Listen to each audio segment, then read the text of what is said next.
Sr. Presidente. Eu começava por saudar os Srs. Inspectores, Sr. Inspetor e a Sra. Inspetora do IGF, e passando ao lado deste filme de ficção que aqui nos foi feito pelo deputado Paulo Campos, do PS, contrariado, exatamente como foi referido, pela própria aceitação das Estradas de Portugal do relatório. É estranho que a Estrada de Portugal não tenha, de facto, trazido os argumentos que o Sr. Deputado aqui nos referiu. Eu gostaria de perguntar aos Srs. Inspectores as seguintes questões. Uma primeira questão é a demora no tratamento deste problema. Esta questão chegou à Comissão, à IGF, em setembro de 2010 e só temos o relatório em junho de 2011.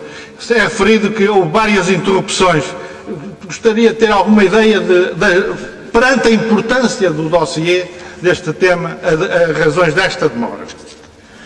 Uma segunda é se consideram que, face aos resultados da inspeção, ao sumário e resultados da inspeção, às conclusões que tiram, se consideram que estes resultados não põem completamente em causa os objetivos que foram expressos no texto legal que criou as Estradas de Portugal, Sociedade Anónima, e fez a reconstrução das infraestruturas rodoviárias. Uma terceira, para lhes perguntar o que é que pensam, porque as referências são poucas ou nenhumas, do papel do Instituto de Infraestruturas Rodoviárias, que aparentemente, segundo o seu quadro legislativo, devia ser um instrumento de regulação e fiscalização e aparentemente não regulou nem fiscalizou absolutamente nada. Uma quarta e certamente a questão mais grossa de conclusões do vosso relatório, da auditoria realizada, é certamente o problema da insustentabilidade das estradas de Portugal. E, portanto, diz que caso o Estado não intervenha adequadas, a partir de 2014 há insustentabilidade financeira. E também assinalam que o pagamento das portagens nas secutes não resolve este problema, isto é, com pagamento ou sem pagamento, a insustentabilidade financeira está em cima da mesa, daí a inutilidade desta resposta de pagamento de secutes. Depois há uma referência a que a partir de 2039, onde é que isso lá irá, as 7 subconcessões vão passar a gerar receitas líquidas. Eu gostaria de lhes perguntar se tiveram em conta que a partir de 2039, em teoria, a Estrada de Portugal vai passar a suportar os custos, nessa altura, provavelmente esgotado a duração da própria infraestrutura, fim dos prazos das concessões, se os custos de manutenção destas infraestruturas não vão subir, tornando negativo aquilo que é avançado como possíveis resultados positivos. Uma questão ainda ligada com isto é como é possível conciliar esta conclusão de insustentabilidade e as medidas que lhe são colocadas de que o Estado acuda com esta afirmação do preâmbulo da transformação da EPE, Estrada de Portugal, em EPE. Será assim dotada de uma estrutura societária mais compreensível pelo mercado financeiro nacional e internacional, bem reforçado o princípio de que o Estado não garante ou avaliza, direta ou indiretamente, qualquer dívida ou obrigação desta sociedade, nem assume qualquer responsabilidade dos seus passivos, seja qual for a sua natureza. Como é que isto é compatível? Uma outra questão liga-se com o problema da dívida bancária. Da leitura que faço, chegamos à conclusão que uma parte grossíssima da dívida bancária é de curto prazo. Gostava de saber se perceberam alguma explicação para esta questão. Uma outra, ainda neste setor, sobre a evolução da dívida bancária. Não é feito traçado nenhuma projeção da evolução quantitativa da dívida bancária a partir de 2014. Gostava de lhe perguntar se houve alguma razão especial para isto, ou se isto está ligado ao desconhecimento do relatório que, teoricamente, o estudo que terá sido mandado elaborar a um grupo de trabalho nomeado em novembro de 2010 pelo Governo na sequência do PEC 3. Uma outra questão liga-se com o problema das negociações para a reposição do equilíbrio financeiro, decorrente da introdução de portagens reais. Isto traduziu-se num pagamento à Ascendi, à Noscut e à Lusoponte de 733 milhões de euros. Mas nós não percebemos do relatório as razões que justificam estas reposições, digamos assim, que justificam esta reposição de equilíbrio financeiro. Refere-se que aquele montante é decorrente de várias alterações decididas unilateralmente pelo Estado, mas não são referidas quais foram estas alterações definidas pelo Estado. Gostaria de saber se partilham destas conclusões, destas ilações em função da auditoria, destes resultados das negociações. Transferência do risco de tráfego para o Estado. Estabelecimento de uma renda fixa para as concessionárias, com uma evolução extremamente duvidosa das receitas do Estado face à previsível evolução da procura nas vias em causa. Aliás, eu gostaria de perguntar se não é de questionar o facto de que esta avaliação do tráfego futuro que determinou estas receitas ter sido feita apenas pelas concessionárias.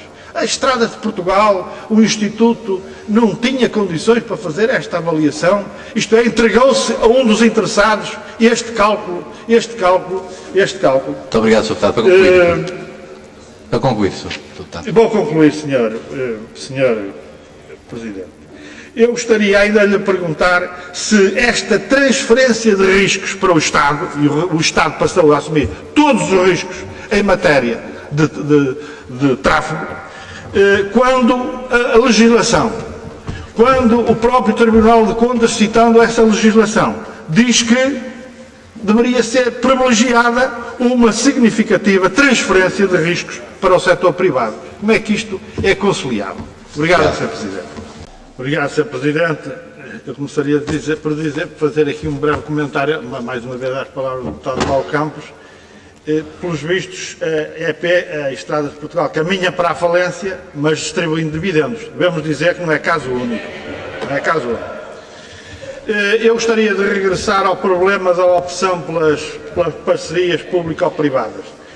Começa por haver uma contradição entre aquilo que a legislação e a própria interpretação que o Tribunal de Contas lhe dá, dizendo que não se deve optar sem aquele problema, já aqui foi hoje abordado, estudo comparador público, mas de facto, no quadro da concessão, a cláusula 36 da concessão, o 36.1, o Governo diz que as PPs rodoviárias devem ser privilegiadas.